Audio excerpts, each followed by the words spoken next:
is up, you horror nerds? It's me, your host once again, Jeremiah Duncan. Welcome back to the channel.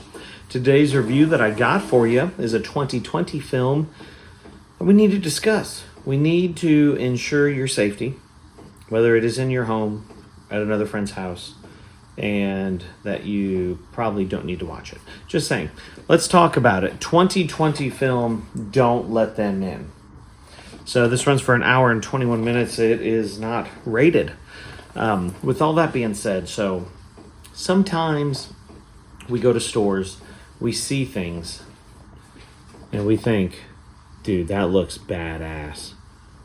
And then we flip it, and we say, that looks badass. I'm going to buy that. And you do, and you get conned because the marketing team is genius. So if you haven't heard of this film, let's get you connected. It says Your Next meets The Purge, and that's exactly what we got going on. Evil doesn't knock. All right. Following the brutal murder of a pretty young girl 15 years ago, a reformed David Pierce is finally released from the asylum and returns to his family home. The 12 Bells Inn, a long-abandoned hotel. When two social workers pay a routine visit, things are clearly not what they seem. Sinister masked intruders spark a savage confrontation, which leads to an all-out assault. Torn between their own safety and a duty to their client, the courageous heroes must outwit and fight relentlessly to survive the night.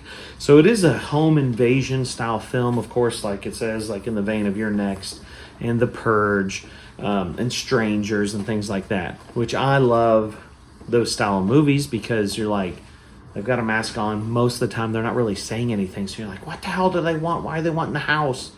You know? And so I was super pumped on this film.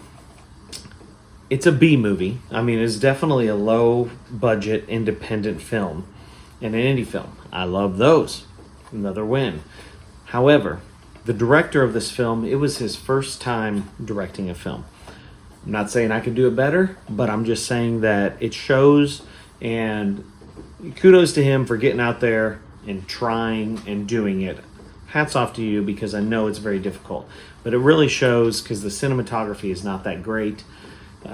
It couldn't hold my attention. The story line was very lackluster as well. There was no originality to it. There's no real suspense, or tension. And you're talking about people trying to get into your home. There should be a lot of suspense, a lot of tension. You should be on the edge of your seat like, oh my God, are they going to get in?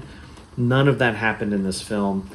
It was very tough for me to even really get through this film and finish it. I would say save your money.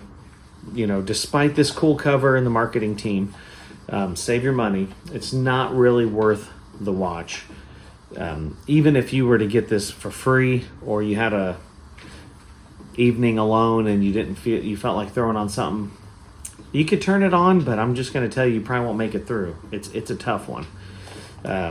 The only cool redeeming thing about this film is that it was shot in the United Kingdom, and so everybody has an accent. To me, has an accent, and that was kind of cool because that kind of forces me to try to stay engaged, because it's difficult for me to understand at times until I'm like locked in. But that's about the only redeeming thing, man. And I'm sorry to say that. I will, however, give it a 3 out of 10 because you got a cool cover. So if you've seen it, comment below. I'd love to hear your thoughts. Like, subscribe, hit the death bell for notifications. If you know of any other films that are home invasion style, comment below. I want to check them out. Love the genre. Stick around. I got more coming to you.